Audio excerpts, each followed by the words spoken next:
दोस्तों स्टडी 91 में आप सभी का बहुत बहुत स्वागत है। दोस्तों आपकी परीक्षाएं नजदीक आ चुकी हैं, इसलिए आप जल्दी से तैयार हो जाइए। स्टडी 91 आपके लिए लेकर आया है एक छोटा सा क्रैश कोर्स, ठीक है, जिसके लिए आपको कोई भी चार्ज नहीं पे करना है। इसमें क्या किया जाएगा दोस्तों, कम समय में पूरे के पूरे सब्जेक्ट का रिवीजन आपको कराया जाएगा। विश्वास करिए, अगर आपको मैं कहूं कि सिंपल एक दो तीन वीडियो में पूरी की पूरी एंशिएंट हिस्ट्री को समराइज करके आपको दे दिया जाए यूट्यूब पर बिना किसी हेडेक के, तो कैसा रहेगा।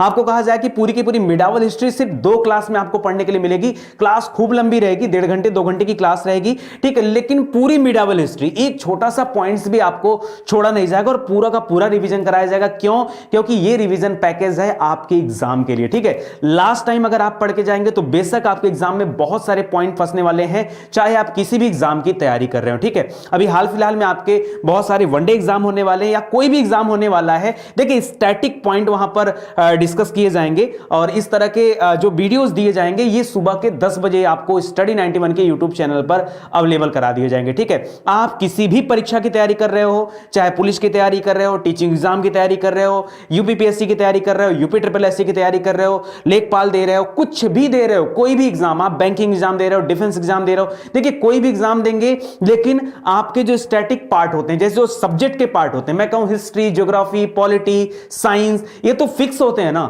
इसमें तो कुछ चेंजेस नहीं होते हैं ना। हां, ये अलग चीजें हैं कि आपके कोर्स में पर्टिकुलर एग्जाम में हो सकता है, अगर रेलवे का एग्जाम दे रहे हो तो साइंस का पोर्शन थोड़ा ज्यादा आएगा, बाकी का पोर्शन थोड़ा कम आएगा, ये चीजें होती हैं। आप अगर यूपीएसआई का एग्जाम दे रहे हैं तो वहां पॉलिटी का सेगमेंट ज्यादा आएगा, बाकी की चीजें थोड़ी कम आएंगी, लेकिन इंपॉर्टेंट जो है वो सभी चीजें होती हैं। तो यहां पर कम से कम लेक्चर में मैं कोशिश करूंगा कि अगले 10 दिनों के अंदर आपकी पूरी की पूरी हिस्ट्री समाप्त हो जाए, उसके बाद 5-6 दिनों के अंदर आपकी पॉलिटी समाप्त हो जाए, अगले 10-12 दिनों में आपकी ज्योग्राफी समाप्त हो जाए। तो कैसा रहेगा ये सेशन, ठीक है। 10 बजे ये सेशन आपको स्टार्ट हो चुका है, तो अभी ज्वाइन करते हैं इस सेशन को। आज हमारा टॉपिक जो दोस्तों वो है धार्मिक और सामाजिक सुधार आंदोलन।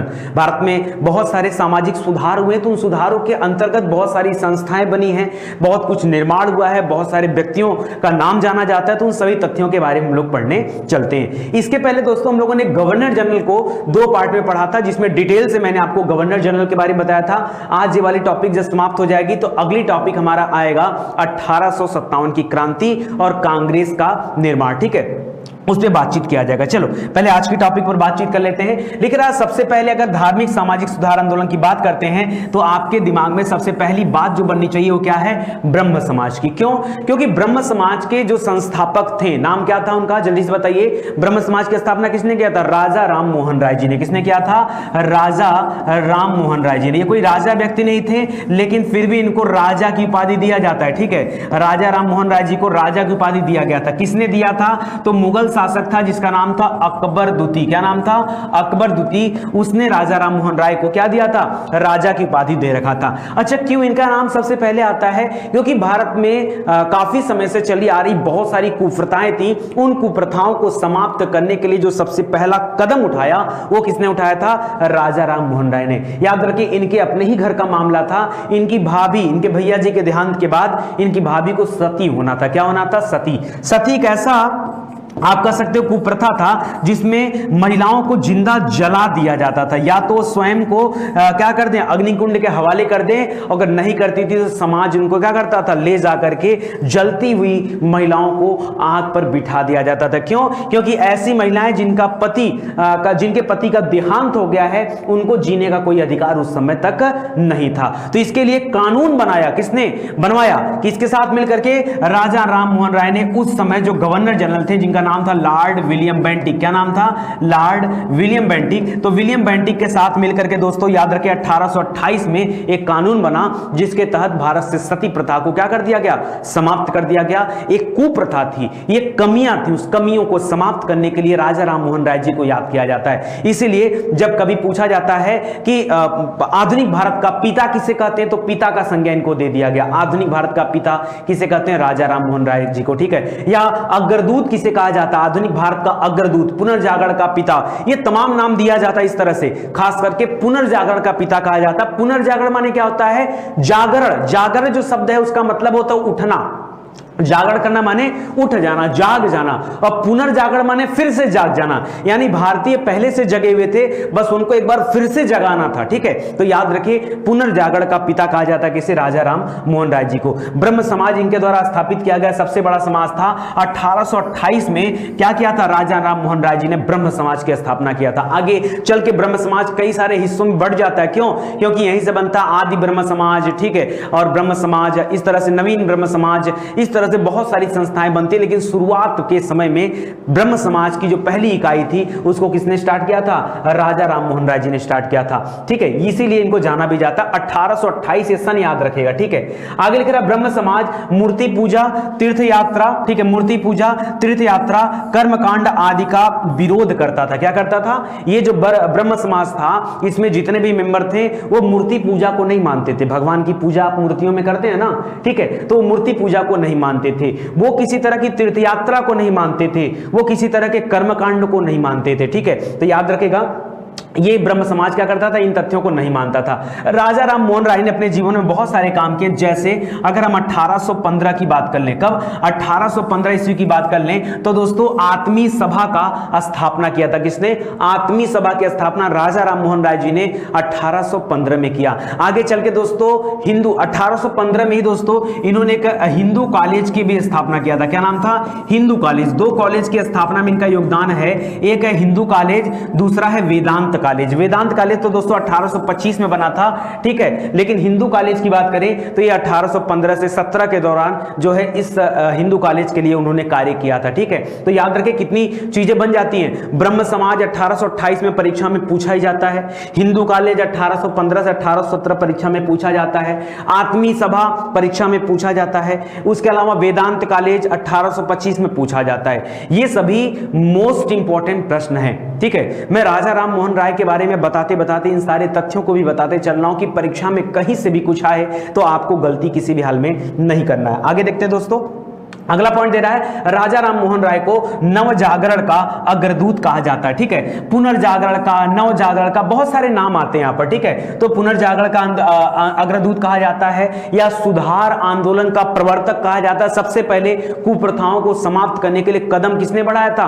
राजा राम मोहन राय ने। आधुनिक भारत का पिता कहा जाता है, नव प्रभात का तारा कहा जाता है। ये सभी क्या है? उपाधियां हैं उनकी, आप ऐसे कह सकते हो। ठीक है, जो सम्मान में दी गई थी।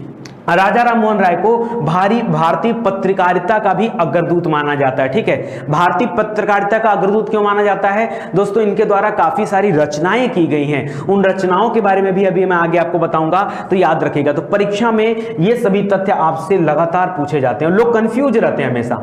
लेकिन राजा राम मोहन राय ने डेविड हेयर के सहयोग से 1817, मैंने कहा ना हिंदू कॉलेज की स्थापना ये 1815 से लेकर के 17 तक में जाके कंप्लीट हुआ है। तो डेविड हेयर के साथ मिल करके उन्होंने हिंदू कॉलेज की स्थापना कराई थी। राजा राम मोहन राय ने तुहफत उल, अब देखिए यहां पर जो नाम है उस नाम को आप याद रखेगा। राजा राम मोहन राय ने तुहफत उल मुहाइदीन, या फिर जिसको गिफ्ट टू मोनोथिज्म बोलते हैं, या फिर हिंदी में इसी को एकस्वरवादियों का उपहार कहा जाता है। ठीक है, इसकी रचना किया। प्रिसेप्ट ऑफ जीसस, ये तो मोस्ट इंपॉर्टेंट है दोस्तों, इसको आप स्टार लगा लो। ठीक है, प्रिसेप्ट ऑफ जीसस परीक्षा में आज भी जब पूछता है, मान के चलिए 90% लोग गलत उत्तर करते हैं। मुझे नहीं पता क्यों करते हैं, लेकिन हां अगर मैं आपको कोई भी विषय टीच कर रहा हूं तो मैं कभी भी आपको कमजोर नहीं होने दूंगा। ठीक है, आपको जितनी भी बातें बताई जा रही है सारी बातें आपको अपने दिमाग में रखनी है। ठीक है, तो इसको ध्यान दीजिएगा। यहां प्रीसेप्ट ऑफ जीसस इनकी रचना है, एकेश्वरवादियों की उपहार जो इनकी रचना है, और इसके अलावा दोस्तों संवाद जीसस पुस्तकों की रचना की, जिसमें संवाद कौमुदी इनकी बहुत प्रसिद्ध रचना है। मिरातुल अखबार तो कम से कम 1000 बार परीक्षा में पूछा जा चुका है।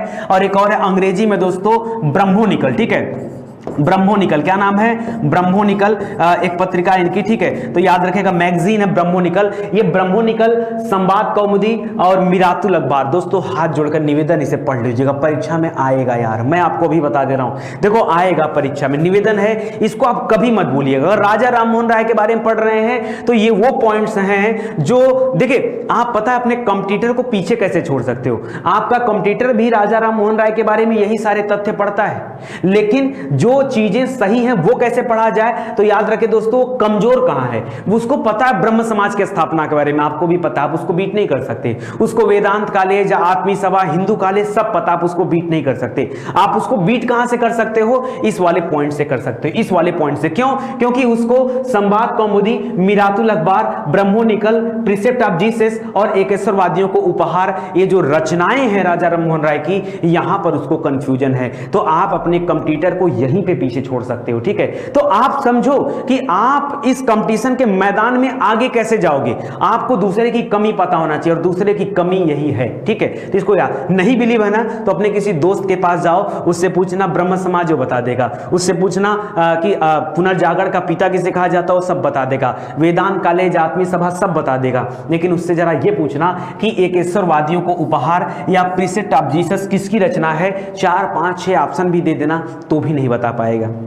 ये इसलिए कर रहा हूं कि आप अपने कंप्यूटर को यहां पे पीछे छोड़ सकते हैं। मुगल सम्राट अकबर द्वितीय ने राजा राममोहन राय जी को क्या दिया था, राजा की उपाधि दिया था, ठीक है। तभी इनको राजा राममोहन राय कहा जाता था, इसके पहले इनका नाम था राममोहन राय। याद रखिए अकबर द्वितीय के पेंशन के सिलसिले में ही सबसे पहले राजा राममोहन राय भारत से कहां गए थे, लंदन गए थे। जबकि उस समय एक और कुप्रथा थी कि कोई भी व्यक्ति अगर इस समुद्र को लांग गया तो उसकी मृत्यु हो जाएगी। ऐसी लोगों के अंदर क्या थी, धारणा थी। उस जमाने में ऐसी धारणा थी। उस धारणा को तोड़ने के लिए राजा राममोहन राय ने डिसाइड किया कि अकबर द्वितीय के पेंशन के लिए मैं जाऊंगा लंदन। संजोग देखो, लंदन गए और संजोग से वहीं पर उनकी मृत्यु हो गई। उसके बाद ये जो कुप्रथा थी ना, ये जो अंधविश्वास था, उस अंधविश्वास ने लोगों को और जकड़ लिया, ठीक है, कि हां लगता है सत्य मामला था, ठीक है। तो इसको ध्यान दीजिएगा दोस्तों। आगे दे रहा है, राजा राममोहन राय के पश्चात देवेंद्र नाथ टैगोर ने ब्रह्म समाज का नेतृत्व संभाला। उनकी मृत्यु के बाद ब्रह्म समाज का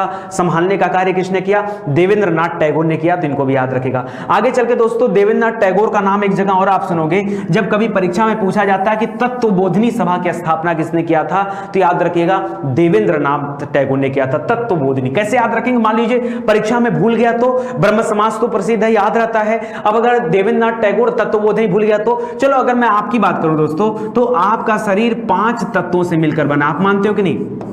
वो 5 तत्वों का नाम बता दीजिए। उस 5 तत्वों का नाम है भगवान। क्या नाम है, भगवान, ठीक है। अब आप कहोगे सर क्या मजाक कर रहे हो, ठीक है, नहीं, आपके लिए जो 5 तत्व यही हैं। भ माने क्या हो जाता है दोस्तों, भूमि होता है, ठीक है। भ माने क्या हो जाता है, भूमि होता है। ग माने क्या हो जाता है, गगन होता है। क्या होता है, गगन, ठीक है, यही होगा ना, बताइए। भगवान, मुझे भी इसका क्लियर नहीं है, बट हाँ मैंने कहीं से सुना था, तो मैं चाहता हूं कि आप जानिए इसके बारे में। व माने क्या हो जाता है, वायु हो जाता है, ठीक है। और अ माने हो जाता है, देखिए ठीक है, वह अ माने हो जाता है अग्नि। क्या हो जाता है, अग्नि। और न माने हो जाता है नीर। नीर माने क्या हो जाता है, जल, ठीक है। तो आपका शरीर इन 5 तत्वों से मिलकर मिला है, अग्नि, वायु, जल, गगन यानी आकाश और भूमि, ठीक है। ये 5 तत्व होते हैं और इन 5 तत्वों को संभालने का कार्य किसने किया है, देवताओं ने किया है। तो देव याद रखेगा, देवता, तो देव से याद रखेगा देवेंद्र नाथ टैगोर, ठीक है। तो हो सकता है परीक्षा में चीजें आपको याद आ जाए। तत्वबोधिनी सभा की स्थापना किसने किया,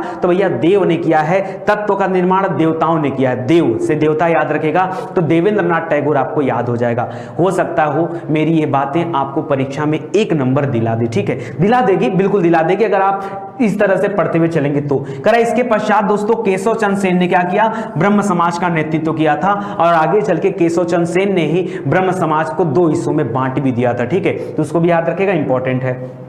करा केशव चंद्र सेन के उदारवाद के कारण, दोस्तों बड़े उदार व्यक्ति थे, इनकी कोई गलती नहीं थी, ये बस समाज के साथ चलना चाहते थे। क्या होना चाहते थे, समाज के साथ चलना चाहते थे और ज्यादा से ज्यादा लोगों को ब्रह्म समाज से जोड़ना चाहते थे। लेकिन कुछ ऐसी कंडीशन बनी कि इन्हें ब्रह्म समाज छोड़ना पड़ गया और एक नया समाज को स्थापित करना पड़ गया। लिख रहा है केशव चंद्र सेन के उदारवाद के कारण ब्रह्म समाज में पहली फूट पड़ी, क्योंकि ईसाई, मुस्लिम, सुनिएगा ध्यान से, ईसाई जो बाहरी जातियां थी हिंदू को छोड़ करके, ईसाई, मुस्लिम, पारसी, चीनी धर्म पुस्तकों का पाठ ब्रह्म समाज की सभाओं में किया जाने लगा। इस वजह से क्या हुआ, अच्छा उदारता के कारण लोगों को जोड़ने के लिए इन्होंने ऐसा किया, ठीक है। लेकिन इसका जो रिजल्ट आया वो बड़ा गड़बड़ आया कि ब्रह्म समाज टूट करके 2 हिस्सों में बट गया। एक तरफ दोस्तों ब्रह्म समाज कहता था कि हम मूर्ति पूजा से दूर रहते हैं, हम क्या करते हैं, हम मूर्ति पूजा से दूर रहते हैं। वो कहता था हम कर्म कांड से दूर रहते हैं। तो जब मूर्ति पूजा और कर्म कांड से दूर रहते हैं तो बाकी ईसाइयों को बुला करके पाठ कर करवाना ये भी तो एक तरह का कर्मकांड है, या मुस्लिम को साथ में लेकर के पाठ कराना ये भी तो कर्मकांड है। तो कहां से कर्मकांड दूर हुआ, यानी जो ध्येय था, जो उद्देश्य था, उस उद्देश्य से हट करके केशव चंद्र सेन चल रहे थे, इस वजह से दोस्तों यहां पर फूट पड़ गया। आगे लिख रहा है देवेंद्रनाथ टैगोर ने ब्रह्म समाज के न्यासी होने की हैसियत से 1865 में केशव चंद्र सेन को आचार्य की पदवी से अपदस्थ कर दिया। क्या कर दिया? अपदस्थ। तो सर्वे सर्वा थे। 1865 में उन्होंने क्या कर दिया? केशव चंद्र सेन को यहां से सीधा सीधा बोले तो बाहर निकाल दिया। ठीक है, इसके बाद केशव चंद्र सेन ने एक नया समाज बनाया जिसको नाम दिया नवीन ब्रह्म समाज। के पुराना वाला नहीं है, ये एक नया ब्रह्म समाज है। तो परीक्षा में प्रश्न पूछता है कि नवीन ब्रह्म समाज की स्थापना किसने किया। देखिए, अगर आप रटोगे तो आपको कभी भी याद नहीं होगा कि ऐसा क्यों हुआ। आप ये ध्यान दो कि ब्रह्म समाज टूट करके एक नवीन ब्रह्म समाज बना ही क्यों? क्योंकि केशव चंद्र सेन बड़े उदार व्यक्ति थे, वो समाज के साथ चलना चाहते थे, वो ज्यादा से ज्यादा लोगों को जोड़ना चाहते थे। तो उन्होंने क्या किया? ईसाइयों, पारसियों, चीनी और मुसलमानों को बुला करके पाठ कराना शुरू कर दिया। जबकि ये पाठ करना कहीं ना कहीं क्या हो गया, उनके लिए एक विकट रूप ले लिया। क्यों? क्योंकि यहां से ब्रह्म समाज का जो उद्देश्य था वो उद्देश्य प्रभावित हो रहा था। ठीक है, तो इसको याद रखिए, इसलिए यहां पर स्थापित हो गया नवीन ब्रह्म समाज। तो इसको याद रखेगा। इसके अलावा दोस्तों एक आध प्रश्न और याद रखिए, शिवनाथ शास्त्री और आनंद मोहन बोस ने 1878 में दोस्तों एक साधारण ब्रह्म समाज की स्थापना किया। तो ये वाला भी प्रश्न परीक्षा में आ जाता है। उन्होंने साधारण ब्रह्म समाज बना दिया, शिवनाथ और आनंद ने। ठीक है, आनंद मोहन बोस और शिवनाथ शास्त्री ने। तो याद रखिए, शिव, शिव क्या है, कैसे याद रखोगे? मान लो परीक्षा में भूल गए तो याद रखिए, शिव सबसे साधारण है। पता है, सभी देवताओं की पूजा करेंगे तो बड़ा नियम विधि के साथ, जैसे विष्णु भगवान की पूजा करेंगे तो उनकी आराधना करने के लिए बड़ा नियम के साथ आपको बैठना पड़ेगा, पूजा पाठ करना पड़ेगा, नहीं तो आपको कोई फल मिलने वाला नहीं है। पूरे धरती पर जितने भी 33 कोटि के जो देवी देवता हैं, 33 करोड़ नहीं है, ध्यान दीजिएगा, 33 कोटि देवी देवता है, यानी 33 प्रकार के होते हैं लोग। कोटि माने प्रकार होता है एक तरीके से। ठीक है, तो याद रखें दोस्तों, ये जो इतने देवी देवता हैं, यहां पर क्या था दोस्तों कि इनमें से सिर्फ एक ही ऐसे देवता हैं जिनकी पूजा आप जैसे कर लो, बिना नहाए धोए, बिना खाए पिए, सो के, उठ के, बैठ के, ठीक है, कुछ खा लिए, मतलब कैसे भी कर लो, वो हर अवस्था में खुश है। वो कौन है? शिव। वो कौन है? शिव। शिव को कोई तमन्ना नहीं है, शिव को अपने शिष्यों से कोई डिमांड नहीं है। शिव बिना डिमांड के हैं। ठीक है, बिना डिमांड के आप कैसे भी शिव की आराधना कर लो, किसी भी समय याद कर लो, सोते उठते बैठते। बाकी देवताओं के साथ ऐसा नहीं, बाकी देवताओं को बड़ा नियम के साथ पूजेंगे आप, तब उसका फल मिलेगा, नहीं तो नहीं मिलने वाला है। शिव को पूजने का फल आपको तत्काल मिल जाता है। क्यों? शिव प्रसन्न बहुत तेजी से होते हैं, बहुत प्रसन्न, बहुत तेजी से। गुस्सा, लोग कहते हैं कि शिव बहुत रुद्र रूप धारण कर लेते हैं, गुस्सा कर लेते हैं, नहीं, मैं ऐसा मानता हूं कि शिव गुस्सा भी नहीं करते हैं। शिव से साधारण देवता कोई हो ही नहीं सकता। ठीक है, तो याद रखेगा, शिव से याद रखेगा, साधारण ब्रह्म समाज की स्थापना शिवनाथ शास्त्री और आनंद मोहन बोस ने किया था। शिव हमेशा अपने आनंद में रहते हैं, शिव के शिष्य हमेशा आनंद में रहते हैं। क्यों? दिन भर चीलम चलता है तो आनंद ही आनंद है ना, तो याद रखेगा, इंपॉर्टेंट है। आगे बढ़ते हैं दोस्तों, ब्रह्म समाज के बारे में पढ़ते हैं। ब्रह्म समाज, देखिए क्वेश्चन आपके परीक्षा में यहीं से आएगा, इससे बाहर आने वाला नहीं है। एक वीडियो है, मास्टर वीडियो है, ध्यान दीजिएगा। ठीक है, आगे बढ़ते हैं, सुनिएगा ध्यान से। लिख रहा है प्रार्थना समाज। याद रखिए, आत्माराम पांडुरंग ने बंबई में क्या किया था? बंबई गलत लिखा दोस्तों, बंबई ऐसे लिखा जाएगा। ठीक है, यहां पर डबल बिंदी है, ये गलत है। वैसे इसको मुंबई लिखा जाता है, बंबई नहीं लिखा जाता। पुराने समय में बंबई बोला जाता था, अब इसको मुंबई बोलते हैं। तो इसको याद रखेगा, आत्माराम पांडुरंग ने 1867 ईस्वी में प्रार्थना समाज की स्थापना किया था। हालांकि इस प्रार्थना समाज में एक और व्यक्ति का नाम आता है जो परीक्षा में अक्सर पूछा जाता है। कभी कभी आत्माराम पांडुरंग का नाम न दे करके यहां पर यमजी रानाडे का नाम दे देता है। यमजी रानाडे दोस्तों ये पेशे से जज थे, महादेव गोविंद रानाडे, इनका नाम भी जुड़ा है प्रार्थना समाज से, तो आप इसको याद रखिएगा। लिख रहा महादेव रानाडे को पश्चिमी भारत में सांस्कृतिक पुनर्जागरण का अग्रदूत माना जाता है। तो परीक्षा में अगर आ जाए सांस्कृतिक पुनर्जागरण का अग्रदूत, तो ज्यादातर बच्चों को केवल पुनर्जागरण का अग्रदूत कौन है, राजा राम मोहन राय, इतना ही पता है, इनके बारे में नहीं पता है। अच्छा, यमजी रानाडे थे कौन? तो याद रखेगा, महात्मा गांधी जी का नाम सुना होगा आपने। ठीक है, महात्मा गांधी के राजनीतिक गुरु का नाम था गोपाल कृष्ण गोखले। क्या नाम था? गोपाल कृष्ण गोखले। और इनके गुरु का नाम था यमजी रानाडे। क्या नाम था? यमजी रानाडे। तो याद रखिए, गांधी जी के गुरु थे। ध्यान दीजिएगा, इंपॉर्टेंट क्वेश्चन यहां पर, तो याद रखेगा, ठीक है। आगे बढ़ते हैं दोस्तों। करा कि रानाडे ने पूना सार्वजनिक सभा का भी स्थापना किया। महाराष्ट्र से बिलोंग करते थे, ठीक है। तो पूना सार्वजनिक सभा का स्थापना किया था 1870 में, इसीलिए इन्हें महाराष्ट्र का सुकरात भी कहा जाता है, ठीक है। याद रखेगा, महाराष्ट्र का सुकरात कहा जाता है, ठीक है। सुकरात बहुत बड़ा दार्शनिक व्यक्ति था। करा 31 दिसंबर 1893 को डीके कर्वे ने विधवा पुनर्विवाह एसोसिएशन भी बनाया था, ठीक है। विधवा, याद रखें दोस्तों, विधवा पुनर्विवाह से संबंधित सबसे महत्वपूर्ण व्यक्ति जो हैं वो हैं ईश्वर चंद्र विद्यासागर। क्या नाम है? ईश्वर चंद्र विद्यासागर। क्यों दोस्तों? क्योंकि इन्होंने कानून बनवाया, किसके साथ मिलकर के? कैनिंग के साथ मिलकर के दोस्तों 1856 में कानून बनाया। किसके लिए? याद रखें, विधवाओं के पुनर्विवाह के लिए, ठीक है। यहां पर दोस्तों एक एसोसिएशन बना है जिसको डीके कर्वे ने बनाया है, और डीके कर्वे का जो मुख्य संबंध है वो महिला शिक्षा से संबंधित है। कभी भी परीक्षा में महिला शिक्षा की बात करें तो आप डीके कर्वे का नाम याद रखेगा, मोस्ट इंपॉर्टेंट है, ठीक है। चलिए, करा रानाडे ने 1884 में डेक्कन एजुकेशन सोसाइटी, ठीक है, दक्कन एजुकेशन सोसाइटी की स्थापना किया, जो बाद में पूना फर्ग्यूसन कॉलेज कहलाया, ठीक है। इसी का नाम बदल करके बाद में क्या हो गया? Fergusson College, Poona Fergusson College, ये इसका पूरा नाम है। इसको याद रखें दोस्तों। दोस्तों कुछ समय मैंने आपको सामाजिक सुधार पढ़ाया था, हो सकता है आपके दिमाग से स्किप कर गया हो, क्योंकि आपके अंदर वैसे भी भूलने की आदत बड़ी ज्यादा होती है, ठीक है। तो आराम से पढ़ते चलिए, मजा आ रहा है ना? लेकिन मुझे नहीं लगता कि इससे ज्यादा कोई मेहनत आपके साथ करने वाला है, ठीक है। बहुत अच्छा लगेगा आपको, बस आप पढ़ते चलिए ध्यान से, ठीक है। अब देखिए यहां पर आपको ध्यान देना, सबसे इंपॉर्टेंट है दोस्तों शिशुवध, ठीक है। शिशुवध को समाप्त किसने कराया था? तो याद रखिए, वेलेजली ने इसको समाप्त कराया था कानून बनाकर। 1798 से 1805 में था। वेलेजली को दोस्तों बंगाल का शेर भी कहा जाता था। कुछ याद आया? बंगाल का शेर कहा जाता था। और इसी के समय में दोस्तों चतुर्थ आंग्ल मैसूर युद्ध हुआ था, जिसमें टीपू सुल्तान की मृत्यु हो गई थी। याद आया कुछ आपको? टीपू सुल्तान की मृत्यु 1799 में, याद आया ना? तो याद रखिए, वही वेलेजली है जिसने शिशुवध को समाप्त कराया था, ठीक है। उस पर शिशुवध पर रोक लगाया। इसके बाद दोस्तों 1828 में कानून बनाया गया, 1829 में लागू हो गया सती प्रथा। सती प्रथा को रोकने में लॉर्ड विलियम बेंटिक का बहुत बड़ा योगदान था, और इनके साथ राजा राम मोहन राय जी का भी योगदान था।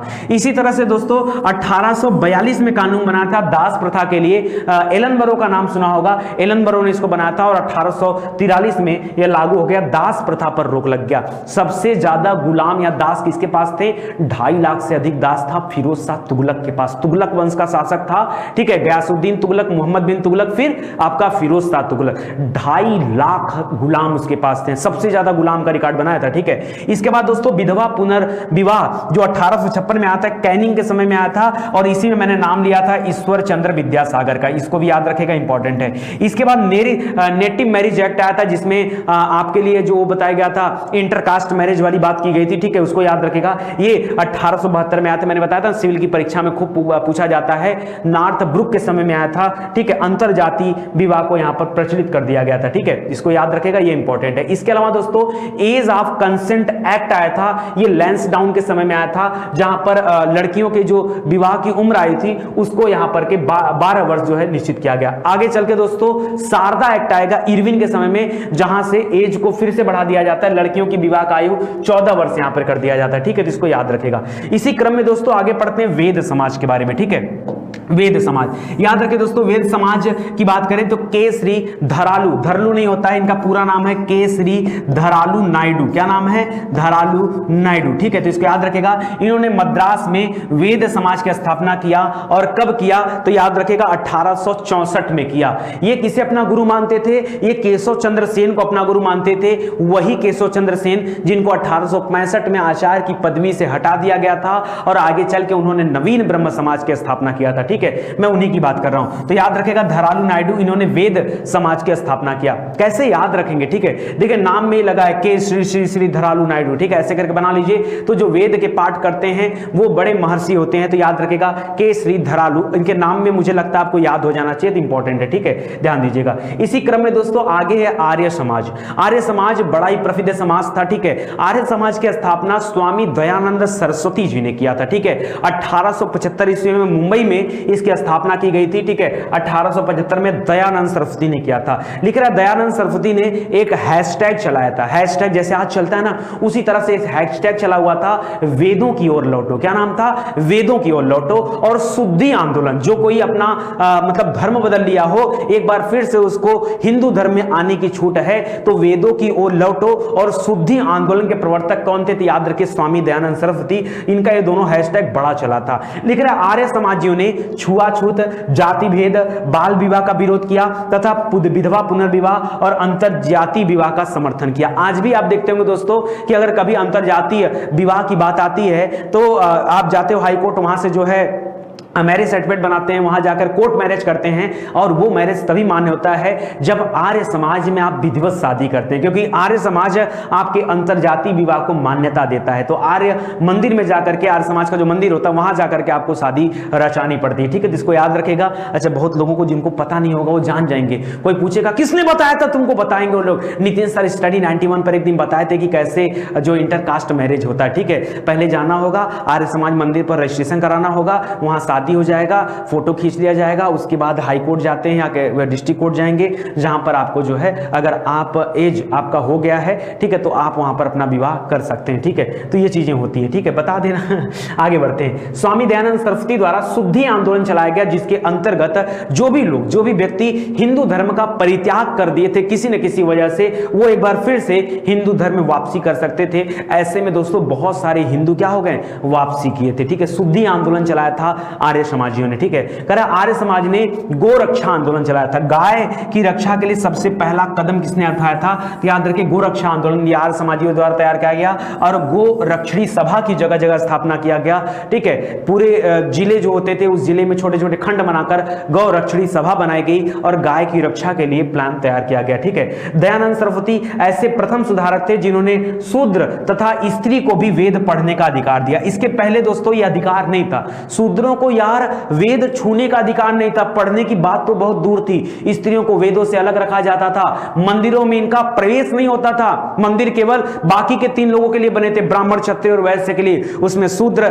मंदिर की चौखट पर नहीं जाते थे, महिलाएं मंदिर की चौखट पर नहीं जाती थी। तो उस कार्यक्रम को समाप्त करना, याद रखिए, सबसे पहले किसने किया था? दयानंद सरस्वती जी के सहयोग से आर्य समाजियों ने किया था, ठीक है। स्त्रियों को वेद पढ़ने का अधिकार, शूद्रों को वेद पढ़ने का अधिकार, ऊंची शिक्षा प्राप्त करने का अधिकार। पता है जो शूद्र होते थे उनको ऊंची शिक्षा नहीं दी जाती थी, उनको पढ़ाया लिखाया नहीं जाता था, ठीक है। तो याद रखिएगा। इसके अलावा यज्ञोपवीत धारण करने के पक्ष में आंदोलन किया था किसने? आर्य समाजियों ने। इंपॉर्टेंट क्वेश्चन है।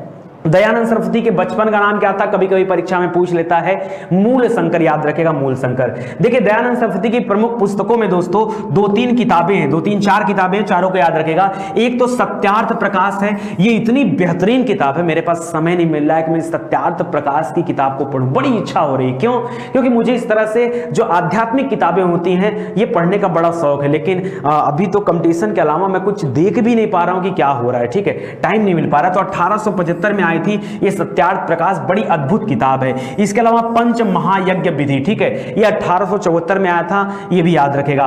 पाखंड खंडन, ये 1866 में आया था, और अद्वैत मत का खंडन कब आया था? 1877 में आया था। तो ये मोस्ट इंपॉर्टेंट है, इसको आप याद रखेगा, ठीक है। आगे बढ़ते हैं दोस्तों।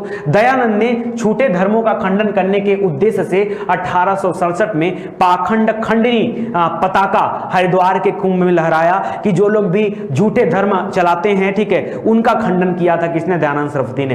वेलेंटाइन सिरोल, नाम सुना होगा आपने। वेलेंटाइन सिरोल ने अपनी पुस्तक इंडियन अनरेस्ट में आर्य समाज को क्या बताया? भारतीय अशांति का अग्रदूत बताया गया, जन्मदाता कहा गया। इसके अलावा वेलेंटाइन सिरोल ही थे जिन्होंने बाल गंगाधर तिलक को भी भारतीय अशांति का अग्रदूत माना है, ठीक है। एक तरफ बाल गंगाधर तिलक, दूसरी तरफ आर्य समाजी लोगों से, इन दोनों लोगों से बड़ा चिढ़ता था। कौन? वेलेंटाइन सिरोल, इसको याद रखेगा। किताब का नाम है इंडियन अनरेस्ट, परीक्षा में यह भी पूछा जाता है। आगे दे रहा है, राजनीतिक क्षेत्र में आर्य समाजियों का मानना था कि बुरे से बुरा देसी राज्य, सुनिए ध्यान से, बुरे से बुरा देसी राज्य जो हमारा अपना है, अगर वो बहुत खराब है तो कह रहा बुरे से बुरा देसी राज्य अच्छे से अच्छा विदेशी राज्य से बहुत सुकूनदायक है, ठीक है। यानी हमको बहुत बढ़िया विदेशी राज्य से अच्छा है कि हमारा देश बुरा ही रहे लेकिन हमारा कम से कम रहे, ठीक है। तो ये वक्तव्य किसका था? याद रखिए आर्य समाजियों का। स्वराज शब्द का सबसे पहले पहला प्रयोग दयानंद सरस्वती ने किया, ऐसा माना जाता है। ठीक है, स्वराज शब्द की लड़ाई में तीन तीन लोग दौड़ रहे थे। एक दयानंद सरस्वती आता है, दूसरा स्वराज हमारा जन्म सिद्ध अधिकार है, हम इसे लेकर रहेंगे, बाल गंगाधर तिलक आता है। एक स्वराज शब्द और आता है 1906 में, माना जाता है कि दादा भाई नौरोजी ने सबसे पहले इसका इस्तेमाल किया। ठीक है, तो तीन तीन उत्तर हैं। अब आप संभालिए, इसका बोझ आप अपने कंधे पर लेके चलिए, हमसे मत पूछिएगा। ये तीनों प्रश्न जो आते हैं तो परीक्षा में आते हैं। ठीक है, ध्यान दीजिएगा, परीक्षा में जब कभी आएगा किसी एक का नाम ही देगा, लेकिन आपको तीनों पढ़ना है। ठीक है, आगे देखिए, यंग बंगाल आंदोलन। ठीक है, करा 1826 ईस्वी में इस आंदोलन की शुरुआत किसने किया था? यंग बंगाल आंदोलन जो था, इसको हेनरी विवियन डेरोजियो ने किसने किया था? किसने? हेनरी विवियन डेरोजियो ने किया था यंग बंगाल आंदोलन। ठीक है, मोस्ट इंपॉर्टेंट, यहां टाइम कुछ गड़बड़ है, यंग बंगाल आंदोलन यहां पे नहीं। ठीक है, ये 1905 करिएगा। ठीक है, आगे चल के नहीं, ये गलत हो जाएगा यहां पर, बंगाल विभाजन से नहीं। ठीक है, 1826 में देखना पड़ेगा, मुझे इसका सन नहीं याद है। ठीक है, इसके लिए सो सॉरी, मैं क्षमा चाहता हूं, मेरे माइंड से स्किप कर रहा है। ठीक है, चलो कोई बात नहीं, होता है। आपको ये मानना होगा कि मैं गूगल नहीं हूं। मैं बार बार आपसे कहता हूं कि मैं एक सामान्य टीचर हूं और ना ही मुझे किसी तरह के नकल की आदत है। जब भी कोई चीजें पढ़ानी होती तो मुझे कुछ देखने की आवश्यकता नहीं पड़ती, लेकिन इन जनरल अगर कंफ्यूजन है तो एक बार आप हमारी मदद जरूर करिएगा। ठीक है, यंग बंगाल आंदोलन आगे लिख रहा है कि सुरेंद्र नाथ बनर्जी ने डेरोजियो को बंगाल में आधुनिक सभ्यता का अग्रदूत माना और अपनी जाति के पिता के रूप में स्वीकार किया। ठीक है, किसने? तो याद रखेगा, सुरेंद्र नाथ बनर्जी ने। बहुत टैलेंटेड व्यक्ति थे। डेरोजियो को आधुनिक भारत का प्रथम राष्ट्र कवि भी कहा जाता है, उसको भी याद रखेगा। आगे चल के दोस्तों, रामकृष्ण मिशन और स्वामी विवेकानंद जी की बात आती है। रामकृष्ण कौन थे दोस्तों? तो याद रखेगा, रामकृष्ण जी स्वामी विवेकानंद जी के गुरु का नाम था। विवेकानंद के गुरु का नाम क्या था? रामकृष्ण। ठीक है, उन्हीं के नाम पर ही मिशन बना हुआ था कलकत्ता में। लिख रहा है, स्वामी विवेकानंद दक्षिणेश्वर के स्वामी कहे जाने वाले रामकृष्ण परमहंस के क्या थे? शिष्य थे। ठीक है, तो याद रखेगा, रामकृष्ण परमहंस के परम शिष्य यानी सबसे प्रिय शिष्य थे। स्वामी विवेकानंद के बचपन का नाम क्या था? नरेंद्र दास था। ठीक है, नरेंद्र नाथ या नरेंद्र दास। ठीक है, वैसे नरेंद्र बोलते थे। 1893 में ईस्वी में इन्होंने अमेरिका में शिकागो शहर में जो विश्व धर्म सम्मेलन हो रहा था उसमें हिस्सा लेने के लिए गए थे। और याद रखिए, लंच वाला टाइम इनको दिया गया था, जो लंच में होता है ना, उस टाइम पे इनको खड़ा कराया गया था। और उस समय का भाषण अगर एक बार आप देख लो यूट्यूब पर, आज भी आपको कहीं ना कहीं मिल जाएगा, तो दोस्तों क्या जबरदस्त भाषण इन्होंने दिया था स्वामी विवेकानंद जी ने। ठीक है, तो याद रखेगा, वहां पर इन्होंने भारत का नेतृत्व किया था और भारत का झंडा दुनिया की नजरों में सबसे ऊंचा फहरा दिया था। ठीक है, करा इस सम्मेलन में जाने से पूर्व ही स्वामी विवेकानंद ने खेतड़ी के महाराज, राजस्थान में खेतड़ी नाम आपने सुना होगा, खेतड़ी तांबे के लिए बड़ा फेमस है। ठीक है, तो खेतड़ी के महाराज याद रखेगा से सुझाव पर अपना नाम नरेंद्र नाथ से बदल करके स्वामी विवेकानंद रख लिया था, वो भी आप ध्यान दीजिएगा। करा 1896 ईस्वी में स्वामी जी ने अमेरिका में वेदांत सभाओं की स्थापना किया। वेदांत सभा, वेदांत कॉलेज पूछे तो क्या बताएंगे?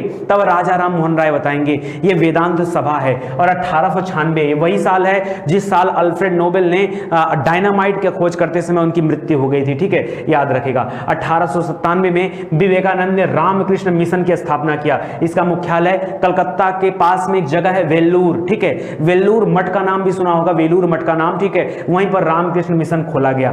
करा सुभाष चंद्र बोस ने स्वामी विवेकानंद को आधुनिक राष्ट्रीय आंदोलन का आध्यात्मिक पिता माना है। तो अगर इस तरह के टिपिकल प्रश्न बनने शुरू हो गए ना, तो याद रखिए ज्यादा से ज्यादा लोगों को उत्तर गलत होने वाले हैं। ठीक है, क्योंकि लोग बस खाली यही जानते हैं कि मॉडर्न हिस्ट्री का अग्रदूत किसे कहा जाता है या पुनर्जागरण का पिता, तो बस वही राजा राम मोहन राय। तो आप इसको भी याद रखिएगा। ठीक है, आधुनिक राष्ट्रीय आंदोलन का आध्यात्मिक पिता किसे कहा जाता है? स्वामी विवेकानंद जी को। आगे बढ़ते हैं दोस्तों, थियोसॉफिकल सोसाइटी के बारे में जानिए। लिख रहा है मैडम ब्लाटवास्की का नाम आपने सुना होगा, मैडम ब्लाटवास्की। ठीक है, याद रखिए, ये और कर्नल अलकाट। ठीक है, इन दोनों लोगों ने मिलकर के न्यूयॉर्क में 1875 में सबसे पहले थियोसॉफिकल सोसाइटी की स्थापना किया था। थियोसॉफिकल सोसाइटी मोस्ट इंपॉर्टेंट है। और उसके बाद चल के थियोसॉफिकल सोसाइटी का स्थापना भारत में बात करें तो मद्रास में एक जगह अड्यार, वहां पे किया गया 1882 में। ठीक है, करा श्रीमती एनी बेसेंट 1889 में थियोसॉफिकल सोसाइटी की सदस्य बनी और 93 में एनी बेसेंट भारत आई। दोस्तों 1893 में भारत आने के बाद 1917 में यही एनी बेसेंट हैं जिन्होंने न्यू इंडिया और कॉमनवेल्थ पत्रिका का संचालन किया और कांग्रेस अधिवेशन की पहली महिला अध्यक्ष के रूप में चुनी गई 1917 में एनी बेसेंट, तो उसको भी याद रखेगा। अल्काट की मृत्यु के पश्चात 1907 में एनी बेसेंट जो हैं इस थियोसॉफिकल सोसाइटी की अध्यक्ष बन गई। भारत में शिक्षा के क्षेत्र में विकास के लिए एनी बेसेंट ने बनारस में सेंट्रल हिंदू कॉलेज, ठीक है, की स्थापना में मदद दिया, ठीक है, जो कि आगे चल के मदन मोहन मालवीय ने 1916 में, जिसे आज हम बीएचयू के नाम से जानते हैं, उसमें भी इन्होंने अपना योगदान दिया। किसने? याद रखें, एनी बेसेंट ने, ठीक है। अन्य धार्मिक आंदोलन जो है दोस्तों उसके बारे में देख लीजिए। करा धार्मिक सभा की स्थापना, ध्यान दीजिए, धर्मसभा की स्थापना किसने किया था? तो याद रखिए राधा कामदेव का नाम सुना होगा। 1830 में धर्मसभा की स्थापना हुआ था, ठीक है। तो याद रखेगा राधा, कैसे याद रखेंगे? मान लीजिए परीक्षा में भूल गए, तब जैसे मैंने बताया तत्वबोधनी, तो आपने देवेंद्रनाथ टैगोर याद रख लिया। ऐसे ऐसे करके छोटी छोटी चीजें आपको याद रखना पड़ेगा, ठीक है। अगर कभी आपसे परीक्षा में पूछता धर्म, तो याद रखिए हम याद करेंगे राधा को, ठीक है। राधा कृष्ण का नाम तो सुना होगा, ठीक है, राधा कृष्ण का। राधा कृष्ण में दोस्तों बड़ी मोहब्बत थी, लेकिन मोहब्बत के बावजूद भी कृष्ण को राधा मिल नहीं पाई, ठीक है। क्यों? क्योंकि कृष्ण को अपने जीवन में धर्म युद्ध देखना था। क्या देखना था? ये धर्म युद्ध है, ठीक है। तो इनको महाभारत में जाना था और भी तमाम चीजें थी। ऐसे करके क्लू आप याद रखेगा, राधाकांत का संबंध किससे है? तो धर्म सभा से है। ये 1830 में स्थापित किया गया था। आज मैं बोल दे रहा हूं ना, अगर परीक्षा में आएगा तो यही बातें आपको पिंच करेंगे और याद दिलाएंगे, ठीक है। इसको ध्यान दीजिएगा। आगे बढ़ते हैं दोस्तों। लोक हितवादी के नाम से गोपाल हरि देशमुख, अच्छा परीक्षा में पूछता है कि लोक हितवादी किसे कहा जाता है? लोक हितवादी, तो याद रखेगा गोपाल हरि देशमुख को क्या कहा जाता है? लोक हितवादी कहा जाता है, गोपाल हरि देशमुख को, ठीक है।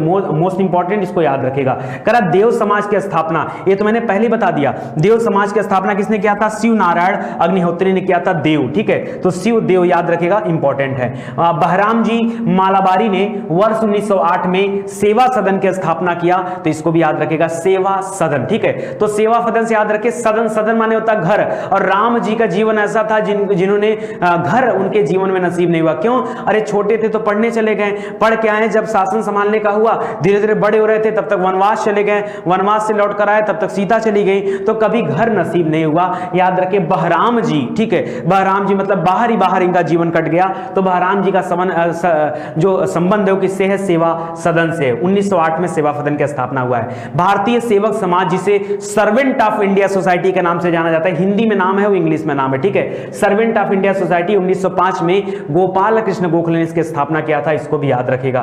भारतीय राष्ट्रीय सामाजिक सम्मेलन की स्थापना 1887 ईस्वी में महादेव गोविंद रानाडे और रघुनाथ राय ने किया था, ठीक है। इसको याद रखेगा। इस आंदोलन ने बाल विवाह को रोकने के लिए प्रतिज्ञा आंदोलन भी शुरू किया था। समाज सेवा संघ, जिसे सोशल सर्विस लीग के नाम से जानते हैं, याद रखिए वर्ष 1911 में एनएम जोशी, ठीक है, एनएम जोशी का नाम सुना होगा, कम्युनिस्ट चल के आगे चल के बनाते हैं, तो उसको भी याद रखिएगा। एनएम जोशी ने क्या बनाया था? समाज सेवा सदन, सोशल सर्विस लीग बनाया।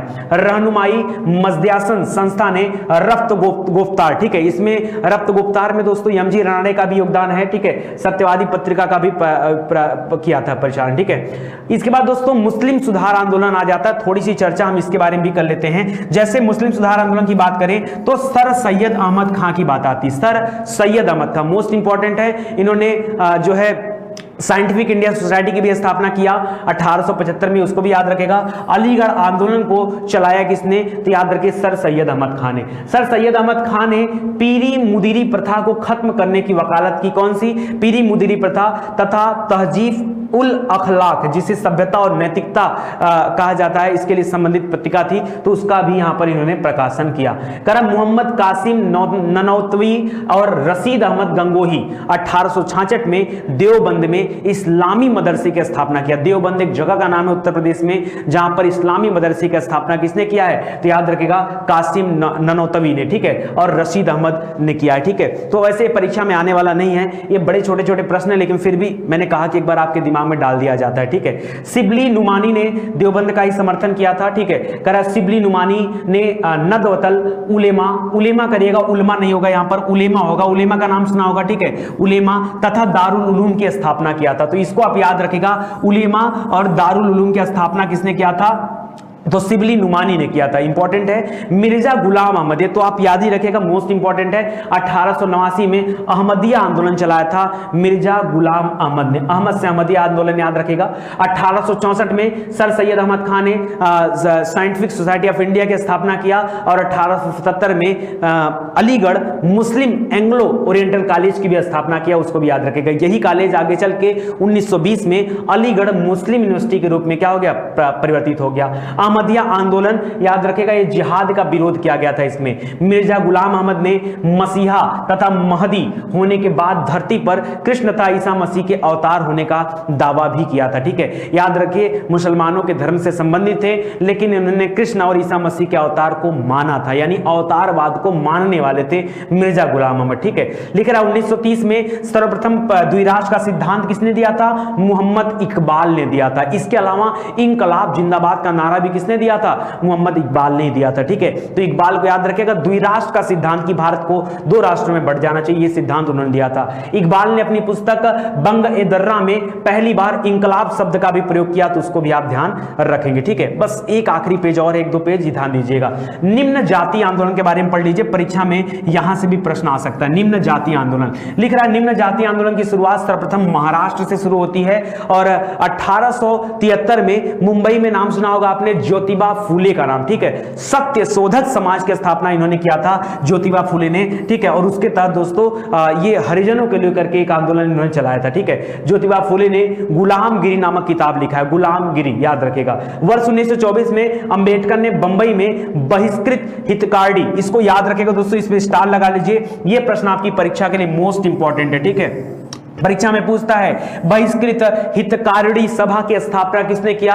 ज्यादातर लोग गलत कर देते हैं, क्यों, अंबेडकर जी का कोई संबंध ही नहीं दिखता इससे, ऐसा लोग मानते हैं, लेकिन है, हरिजनों के लिए काम किया था अंबेडकर जी ने। तो याद रखेगा 1924 में बंबई में, यह 1924 वही साल है जिस वर्ष महात्मा गांधी जी ने बेलगांव अधिवेशन किया था, एकमात्र अधिवेशन जिसकी अध्यक्षता महात्मा गांधी जी ने किया था, कांग्रेस अधिवेशन। तो याद रखेगा बहिष्कृत हितकारिणी सभा करा। 1927 में मराठी में बहिष्कृत समाज नाम की एक पत्रिका का भी प्रकाशन इन्होंने किया था, किसने, अंबेडकर जी ने। आगे चल के दोस्तों 1932 में पूना पैक्ट साइन होता है महात्मा गांधी और अंबेडकर जी के बीच में, उसको भी याद रखेगा। हरिजन शब्द आया, हरिजन सेवक संघ की स्थापना हुआ।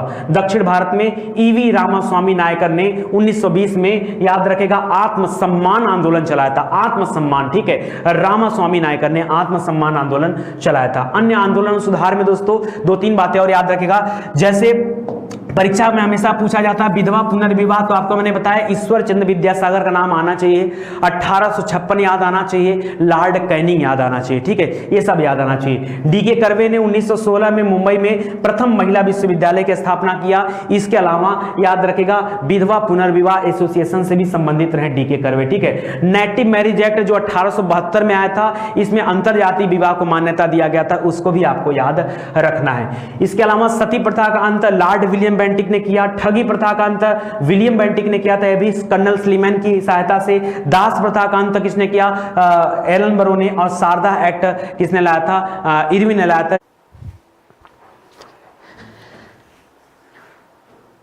दोस्तों कैसा लगा ये सेशन आपको पढ़ करके, वाकई बहुत ही मजा आ गया होगा, शानदार, जोरदार, जबरदस्त। ठीक है, लगातार इस सेशन से जुड़े रहने के लिए सुबह 10 बजे एक्टिव रहेगी हमारी यूट्यूब चैनल स्टडी 91 पर। देखिए ये सभी जो क्लासेज आपको दी जा रही है पहले से रिकॉर्डेड क्लासेज है, हम लोगों ने सोचा क्यों ना इसे बच्चों के बीच में डाल करके आपका थोड़ा और फायदा करा दिया जाए। तो वाकई आपको पढ़ने के बाद लग रहा होगा कि हाँ सर आपने जो दिया बिल्कुल बेहतर कंटेंट था, और बहुत सारे लोग तो आए होंगे और आके चले भी गए होंगे। ठीक है, क्योंकि पूरी क्लास देखने की सामर्थ्य शायद उनके अंदर ना हो, कोई बात नहीं, लेकिन आप डटे रहिए। अगर आपको एग्जाम क्वालिफाई करना है तो आपको डटे रहना होगा, मन से पढ़ाई करते चलिए, ऐसी वीडियोस हम आपके लिए लाते रहेंगे। एक चीज और कहना चाहूंगा दोस्तों, वीडियो अच्छा लगा हो तो वीडियो को शेयर जरूर से करिएगा, हर जगह इसको बढ़ाइए, चाहे आप स्टेटस पे लगाइए, व्हाट्सएप ग्रुप में डालिए, टेलीग्राम पर सेंड करिए, हर जगह इसको सेंड करिए ताकि ज्यादा से ज्यादा लोग स्टडी 91 से जुड़े और बेहतर तैयारी कर सके। दोस्तों जिन लोगों ने अभी तक स्टडी 91 का ऐप नहीं इंस्टॉल किया वो जल्दी से इंस्टॉल कर लें, इसके माध्यम से आपकी तैयारी तैयारी और भी बेहतर हो जाएगी। क्यों? क्योंकि एप्लीकेशन पर 4000 से अधिक वीडियोस आपके लिए अवेलेबल कराए गए, जिसके माध्यम से आप अपनी परीक्षा की पूरी तैयारी निःशुल्क कर सकते हैं। इसके अलावा बहुत सारे पेड कार्यक्रम भी स्टार्ट कर दिए गए हैं। वहां पे क्या है कि एग्जाम ओरिएंटेड क्लासेस चलती हैं, नंबर ऑफ टीचर्स ज्यादा होते हैं, डेली आपकी 6 से 7 घंटे की क्लासेस दी जा रही हैं। तो आप हमारे यूट्यूब चैनल से जुड़ें ताकि आपकी बेहतर स्टडी हो पाए, ठीक है। बाकी जितने प्रीवियस ईयर पेपर है, मॉक टेस्ट पेपर है, क्वेश्चन आंसर है, प्रैक्टिस सेट है, करंट अफेयर है, टॉपिक करंट अफेयर है, ऑल टू ऑल सब कुछ हमारे एप्लीकेशन, वेबसाइट दोनों जगह पर फ्री ऑफ कॉस्ट रखे गए। उनका कोई भी चार्ज आपको नहीं देना है। तो आइए आप हमारे यूट्यूब चैनल, हमारे वेबसाइट, हमारे एप्लीकेशन प्रोग्राम से जुड़िए और अपने जीवन को सही दिशा दीजिए। देखिए, कुल मिला जुला करके सक्सेस पाना है, और सक्सेस पाना है तो कहीं ना कहीं किसी एक का हाथ पकड़कर आपको चलना होगा।